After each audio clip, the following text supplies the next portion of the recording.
د زنانه د منبر ګستاخی کړې ده او د قرآن مجید یو آیات ته سپک نظر کړی دی. دا د مولانا صاحب وایي راځئ ګورو چې د کومه زنانه چې دا د کوم شاعري کړې ده دغه شاعرۍ باندې د مولانا صاحب تفصیلي بیان کوي. دی وایي چې دغه شاعري چې کوم ده دا بالکل شرعي اصولو کې نه ده، دا د اسلام خلاف ده.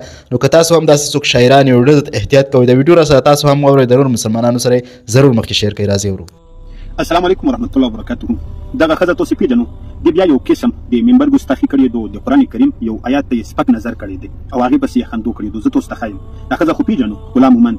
د مو په فکر دا ښکلا یې فقط د ټیک ټاک نوما ده چې خلک مو ته د ښکلا نسبت وکړي او عام د مارکیټ او د بازار قانون دا دی چې یو شی ښکلی وي اصلي وي، د هغه په ډبي باندې څوک ښکلی او اصلي نه لیکي. به هر حال د دې دا شعرونه وورو، د هغه نه بعد زه یو څو مهمې خبرې کوم، د مو خبرې وورو او د دین اسلام د دفاع په وجه دا خبرې سره مخکې شیر کړو چې ډېرو خلکو ته ورسېږي.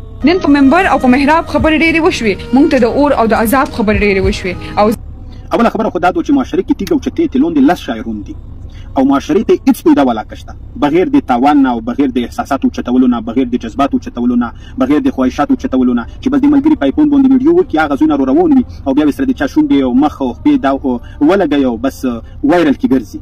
دا ادو په معاشره کې کردار دی او د دو د شعرونو د وایرل کېدلو راز څه دی تاسو ته پته شته؟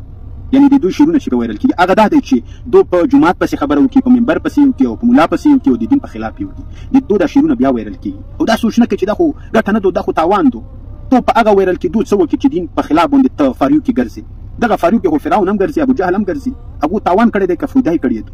همیشه د دین په دفاع کې په فاروق کې وګرځي، که نه دا چې ته د دین په دښمنۍ کې په فاروق کې ګرځي. او عجیبه خبره ده، خلک هغې ته بیا شاباسي لیکي او خلک لایک ورکوي. والله چې څوک هم د دین په خلاف چاته لایک ورکړي او چاته شاباسي ورکړي، والله چې د قیامت په ورځ د هغه سره په عذاب کې ملګری وي.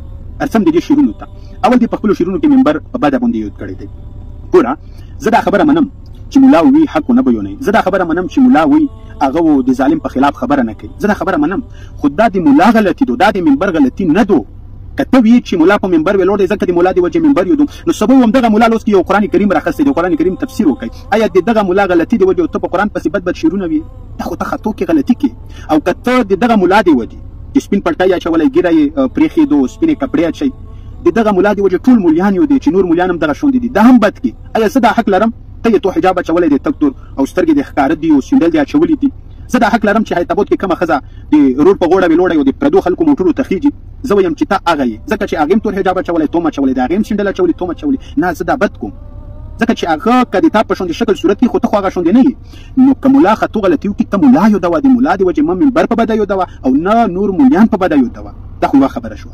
دویمه خبره د دې هغه د قرآن کریم آیات ته سپک کتل هغه دا چې دې په دې شعر کې ویلي چې مولا مونږ ته د اور خبرې کوي او د عذابونو خبرې کوي. واورېدل تاسې ګوره دا یې د قرآن کریم د یو آیات ګستاخي کړې ده، سپکې ورته کتلي. د قرآن کریم آیات دا دی، الله فرمایي بسم الله الرحمن الرحیم فمن زحزح عن النار وادخل الجنة فقد فاز. څوک چې د اور نه بچ شو او جنت ته لاړو هغه کامیاب شو. دا وي چې مونږ ته د اور خبرې کوي، یعنې دې ته دا اور ډېر سپکل دی شي د جهنم.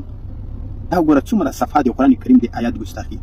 ګوره والله عوامو ته دا خبره کوم چې دا د الحاد فتنې دي، دا د لیبر سوچ فتنې دي، دا د سیکولر خلکو هغه فتنې دي چې معاشرې ته یې راوړي دي او د ښځې په شکل. ځکه د انسان فطرت دا دی چې د ښځې دا خبرې پېښې لګېږي، نو د ښځې په شکل کې هغه فتنې ورته مخې ته راوړي. لکه څرنګه چې په مارکېټ کې شی نه خرڅېږي او په هغه شي باندې د یوې ښځې تصویر لګولی په دې خاطر چې هغه شی ښه خرڅ شي. دی یو فتنه رامنځته کړې ده چې هغه د دین په خلاف باندې لګیا یو شعرونه وي چې د خلکو د دین نه زړه موړي. د الله خاطر وکړو، منم که تاسو هر قسمه ګناهګار وو، خو د دین په دښمنۍ کې چېرته هم د چا سپورټ مه کوو او ما د دین په دښمنۍ کې راوځو. ګوره دو اکثر په خپلو شعرونو کې د مولیان یو دی چې مولا داسې کړي او مولا داسې کړي. ټولې دنیا ته پته ده چې په پاکستان کې کم ظالم دی، د هغه ظالم سره د هېچ چا زور نه رسېږي. دا مولا پکې ولې صرف یودېږي چې مولا دې په هغه خبرې وکړي. د مولا سره په هفته کې یو منبر وي، د جمعې خطبه، او هغه خطبې ته هم خلک وروستې درومي په آخره کې او د هغې د وجې مولا خلک یودی. دا ډاکټران ته ولې نه یودي چې خلکو ته محتاج علاجونو له ورځي؟ هغه خو کله هم احتجاج نه دی کړی.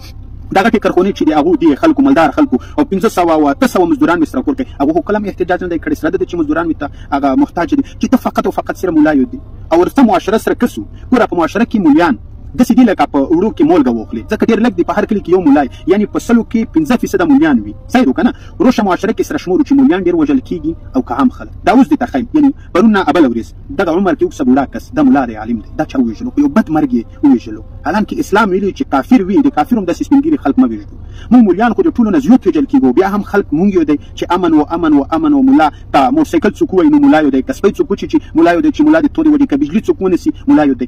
اصل د خلکو کوشش دا دی چې رسول الله ویلي دي چې د مو دین د مولیانو سره دی نو دو مولا او منبر بدنومي کله چې مولا او منبر بدنوم شي هغه دین بدنوم شو نو ته چیرته د الله په صفات کې یو شعر ونه ویلو چیرته د رسول الله په صفات کې شعر ونه ویلو چیرته د قرآن باره کې شعر ونه ویلو د صفات باره کې چیرته ته هغه د دین اسلام په باره کې ښه شعرونه ونه ویل همیشه ملابسي زمانم د پښتو د پوره ښه شعرونه ویه خو که کله ملا خطو غلطي وکړي د هغه ملا نوما وخله د هغه ملا د وجې ما منبر بدنوموه ما جومات بدنوموه ما نور مولیان بدنوموه الله رب العالمین بیا داسې مرګ ډیر کی ځکه چې چا هم د دین دښمني کړې دوی ته هغه مرګ وکړه لکه د ابولهب ښځه داسې مرګ الله رب العالمین ډیر کی چې د شر مرګ الله رب العالمین دې موږ اصلاح کړي. السلام علیکم ورحمة الله.